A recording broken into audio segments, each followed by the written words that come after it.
शुरू करती हूँ मैं डब्बा के रसगुल्ले के और नशेरी के ब्लॉग में क्या सब हुआ उसका आपके पास एनालिसिस लेके। तो रसगुल्ली का सबसे जो मेन पॉइंट मैंने ऑब्जर्व किया, अगर आप देखोगे जो एंड का ब्लॉग है जहाँ पे वो ये बता रही है कि बच्चों को लेके हम दुबई जाएंगे, या जो उनका अपना रिलीजियस प्लेस है दुबई में, वहाँ लेके जाएंगे, तो वहाँ पे ना एक पॉइंट उसने बहुत ही, एक तरह से कहो लो तो ताना ही मारा अपने भाई और भाभी पे, कि मैं अभी अपनी माँ को, सगी माँ को ले जाना चाहती हूँ। डब्बा कह रही है कि मैं अपनी सगी माँ को ले जाना चाहती हूँ, लेकिन मेरी माँ तभी जाएगी जब भैया जाएंगे। और मैं अपने पिताजी को भी ले जाना चाहती हूँ, लेकिन मेरे पापा तभी जाएंगे जब भैया जाएंगे। तो इनडायरेक्टली डब्बा ये कहना चाह रही है कि उसके जो माँ बाप हैं लड़कों के प्रति ज़्यादा ही मतलब झुके हुए हैं, और उसको अब ये चीज़ फील होने लगा है डब्बा को, क्योंकि अब डब्बा भी कमाती है अच्छा खासा, डब्बा बहुत कर रही है अपने भाई और उसकी जो भैया और भाभी हैं डब्बा के, चिप्पी का, ये लोग पैसा फेंकते हैं बस। लेकिन जो क्वालिटी टाइम देना होता है, इंटरेक्शन होता है, डब्बा को देखोगे हमेशा नीचे आती रहती है, अपने पापा के साथ जाके बैठती है, बातें करती है। और सिर्फ कैसे हो नहीं, मतलब एक प्रॉपर जैसे एक फैमिली होता है वैसे। और पैसे से तो जो करना है सबसे ज़्यादा करती ही रहती सभी के लिए। तो डब्बा को अब ये खलने लगा है कि अब मैं पैसे से भी करती हूँ, समय भी देती हूँ, एक बेटी होने का जो एक फ़र्ज़ होता है, सिर्फ ऐसा नहीं है केयर टेकर रख दिया है मैंने, मैं बात ही नहीं कर रही। फिर भी मेरे मम्मी पापा मेरे साथ कहीं जाना नहीं चाहते। एक होता है ना एक बच्चे का सपना कि हाँ ये तीर्थ मैं करूँगी अपने माँ बाप के साथ। तो माँ बाप ने कंडीशन रख रखा, अम्मा कह रही हैं कि मैं तो भैया हमारे नशेरी बेटा जाएगा तभी जाऊँगी, और पिताजी को बेटा भेजता ही नहीं है कि मैं नहीं जाऊँगा तब तक मेरे पिताजी भी नहीं जाएंगे कहीं। तो ये रीज़न अब जो डब्बा है अपनी, वो उसको रियलाइज़ होता है कि मैं इतना करने के बाद भी मेरे माँ बाप मुझे नहीं उतना रिस्पेक्ट या वैल्यू देते हैं। अब आते हैं कि क्यों डब्बा अपने गुटखा किंग को इतना वैल्यू देती है। देखिए, हम मैं भी पहले यही सोचती थी गुटखा किंग में ना रूप है, ना पैसा कमाता है, ना कुछ है, तो फिर ये पागल लड़की, क्योंकि ये है तो चालाक, तो क्यों इतना पागल हो रखी है ऐसे लड़के के पीछे, कि जहाँ भाई भी दुखी है। तो देखिए, अगर आप मतलब उसके पूरे ब्लॉग को देखिएगा, गुटखा किंग के आने के बाद हमेशा डब्बा एक चीज़ ज़रूर बोलती है कि दोस्तों इसने ना मुझे बहुत कुछ किया है, मैं ना इंडिपेंडेंट मतलब थोड़ा सा फ्री फ्री रहती हूँ। इसका क्या मतलब है कि अभी तक उसके लाइफ में जितने भी रिश्ते थे सब मतलब उसको वो वैल्यू नहीं देते थे, जबकि डब्बा पैसा तो उनको पे जैसे अगर हम लोग बोलते हैं गुटखा किंग पे पैसा खर्च कर रही है, तो डब्बा तो बाकी रिश्तों पे भी पैसा खर्च करती है, समय भी देती है। लेकिन अभी जैसे वो कह रही थी कल के ब्लॉग में कि मैं कपड़ा पहन के आया लेकिन किसी को वैल्यू नहीं है दोस्त, कोई समय नहीं दे पा रहा, उसके लिए ये छोटी छोटी चीज़ें इंपॉर्टेंट है। क्यों इम्पोर्टेंट है, वो ये देख रही है कि मेरे नशेड़ी भाई भाभी को ये लोग छोटी छोटी चीज़ों में इतना वाहवाही करते हैं, तो मेरे टाइम पे मेरे बोलने का क्यों वेट करते हैं। जब मैं बोलूँगी पूछूंगी तभी ये लोग बोलेंगे हाँ अच्छी लग रही हो, हाँ अरे वाह।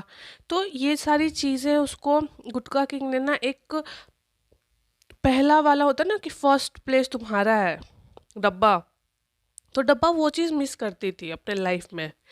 इसीलिए जब गुटखा किंग ने समझ लिया, अब गुटखा किंग की चालाकी समझो या उसकी अच्छाई समझो या जो भी समझो, उसने क्या किया, डब्बा को वैल्यू दिया, फर्स्ट नंबर पे रखा कि भाई मेरे लाइफ में कुछ भी होगा मेरी पहली प्रायोरिटी तुम हो। और ये जब वैल्यू उसको बिना मांगे मिला गुटखा किंग से, तो इसीलिए वो गुटखा किंग के पीछे पागल है।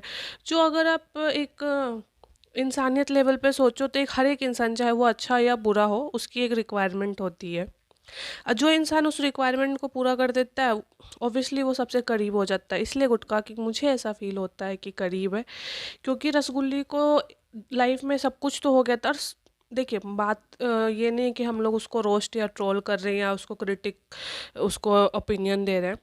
ये बात तो सच है कि आज इब्राहिम फैमिली को सब लोग बोलते चिपिका के आने से उसका परिवार बदल गया, लेकिन जो ब्लॉगिंग और जो पैसा आया है वो रसगुल्ली उस परिवार में लाई है, चाहे वो जो भी करके लाई हो। उसने मेहनत तो की है अपने भैया भाभी के कंपेयर में, और भैया भाभी तो आज भी कुछ नहीं करते हैं। तो वो अगर हमें ये बात पता है तो क्या रसगुल्ली को ये बात नहीं फील होता होगा कि भाई तुम लोग इस बात का तो क्रेडिट दो कि आज इस घर में इतना पैसा आ रहा है, इतना शोहरत है, इतना ब्लॉगिंग ये वो, क्योंकि मैंने ही शुरुआत की ना ब्लॉगिंग की, यूट्यूब की। तो इस चीज़ का एटलीस्ट तुम लोग थैंकफुल रहो, हमेशा उसको एहसास करवाया जाता है कि भैया कि तुम हो, तुम भाभी के थ्रू हो, तुम माँ बाप के थ्रू हो। गुटका किंग उसके पूरे लाइफ में एक ऐसा रिश्ता है जहाँ उसको ये फील होता है कि वो कुछ है किसी के सामने। तो इसीलिए एक वैलिडेशन जो उसको नहीं मिला उसके माँ बाप से, उसके जो भाई हैं पिज़्ज़ा और बर्गर, ये लोग भी ना उसको इतना वैल्यू नहीं देते हैं।